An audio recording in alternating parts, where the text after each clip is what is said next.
welcome back to The Mom's View. We are just at Colette's house, hanging out, and we're happy that you're here. So we have a fun episode today. We are going to be doing a Twitter episode. It's been a while since we answered Twitter questions. Yeah, I love that. But this one comes from @ForeverKenzie.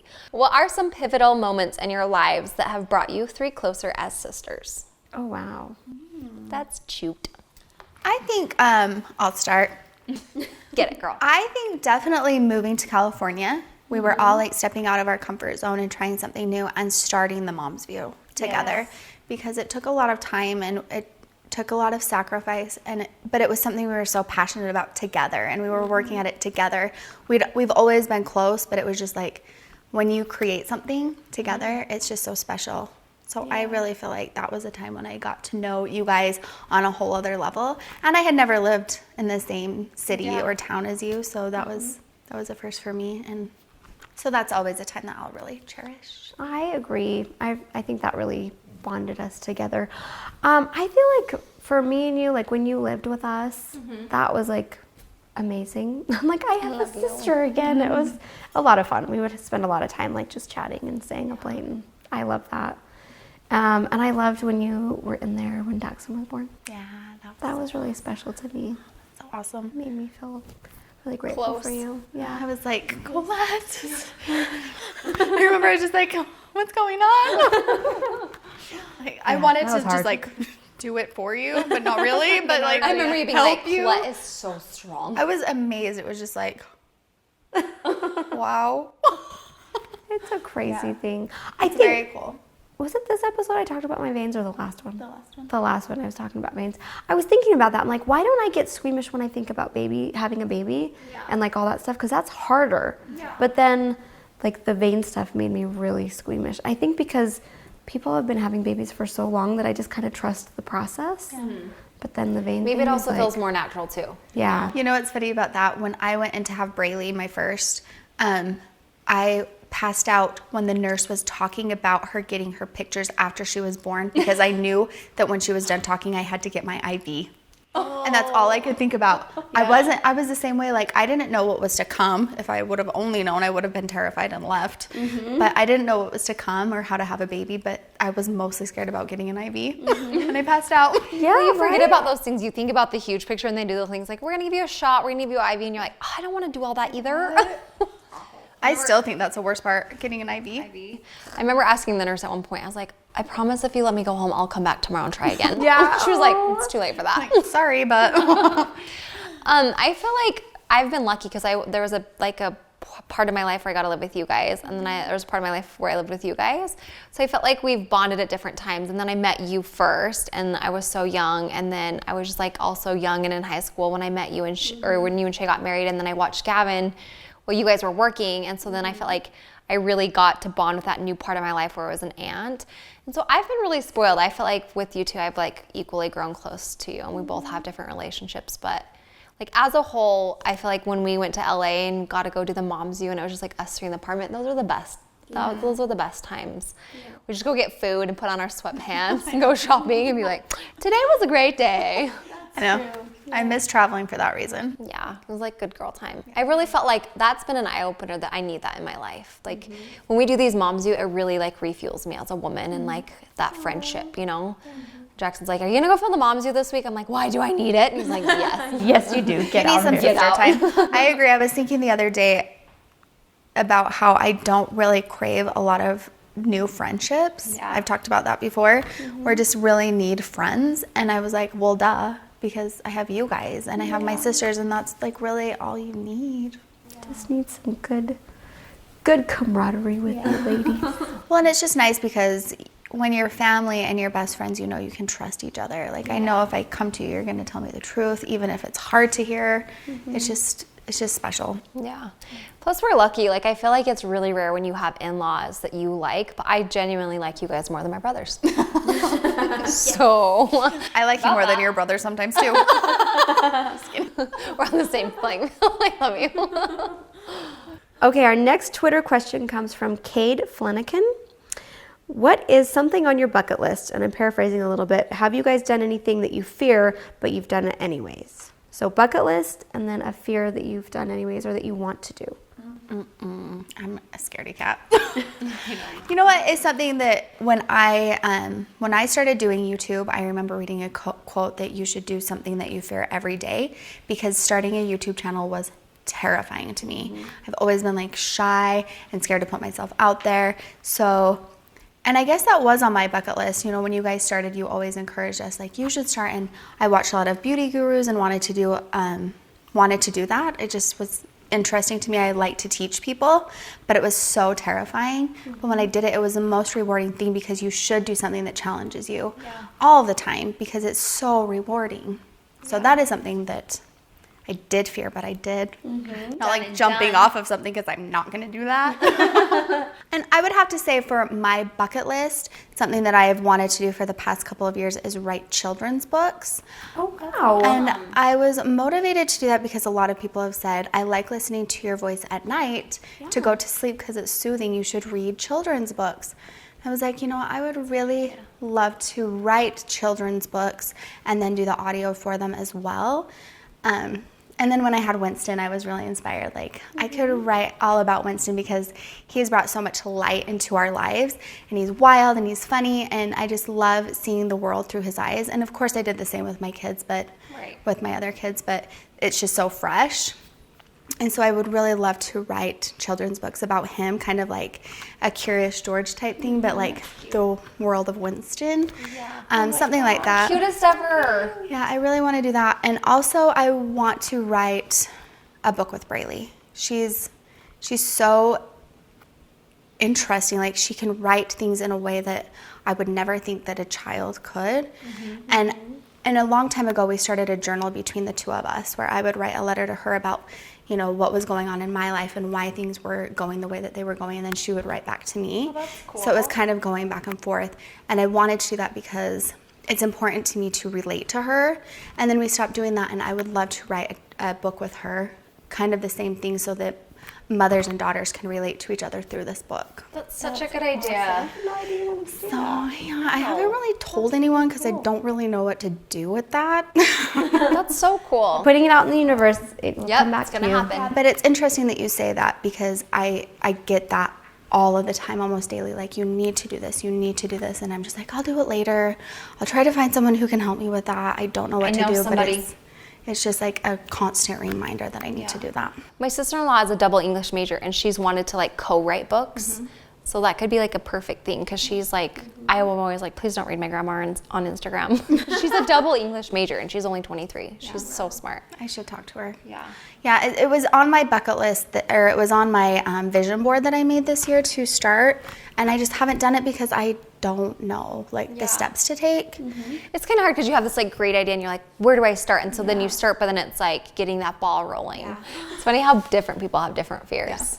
Because I don't think I'm like really afraid of anything. Spiders. Freaking A, I don't ever want to conquer that. I just don't. Won't. I just don't want How to. I feel about snakes. Like, no, I'll always be scared That's of them. how I felt. Well, I hate spiders way more actually than snakes, but I did hold a really big snake once, not because I wanted to. This man just kind of threw it on me on my show, The Love Nest. And it kind of did help me like get over the fear of snakes. I'm like, oh, whatever. I feel like big snakes are less scary than little But he snakes. did bring out a spider, and I told him, I said, I promise I will kill it if you give it to me. I will hurt it. And I was like, it's just a hard boundary with me. And he was like, okay. That's a hard no. And then I think he thought I was probably a little crazy because he's this huge animal lover, which I am too, but I just... Spiders are not animals. What has 8 legs and a lot of eyes? Spider. Do you think spiders are? No, she puts them in jars and saves them. You also touch snakes. Sorry. I don't know. Lately, I've been super like, what's the word? Organic-y. It's like, I'm going to put this in my blender That's not and the word. eat it for breakfast. No, but like I feel like I find like this tiny bug and I'm like, oh, I will take you outside. Oh, really? That's called being high.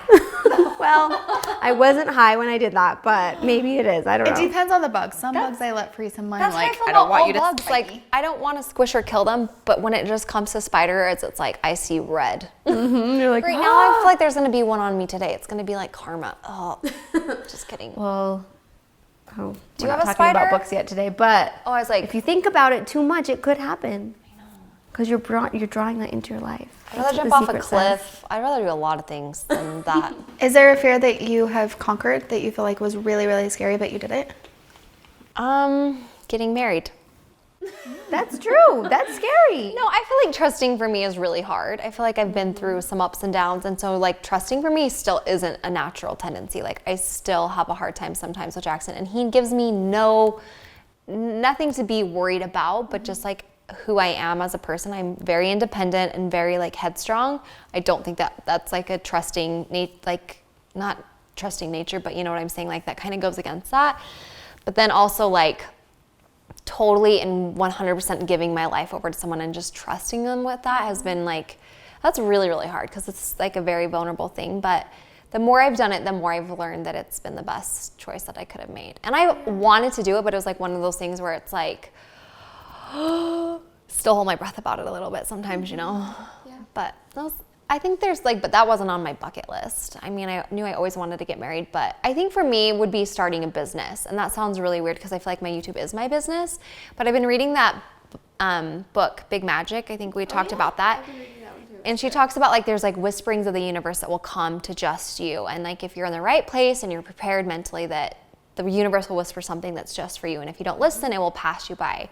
And she also talks about doing things that scare you and how that's really good for you and your creativity. And so something I've wanted to do for a long time is start some kind of business, clothing, makeup. We've talked about it before we even started YouTube, opening up some kind of shop. I just love beauty and style. And so I don't know, that like always scares me because there's like a lot of other things going on, but it's something that I've definitely like had in the back of my mind for a really long time. So one day we'll get there. We'll get there.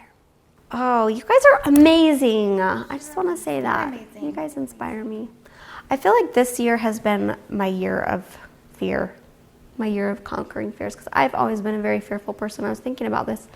And I'm like, I feel like, you know, there's things that happen in your childhood. I've read so many books, guys. I'm like, in this one book, it talks about being a child and how you get your fears from there. And then this other book, I start to get really booky at home. And my family's like, really? Another book? Oh, okay.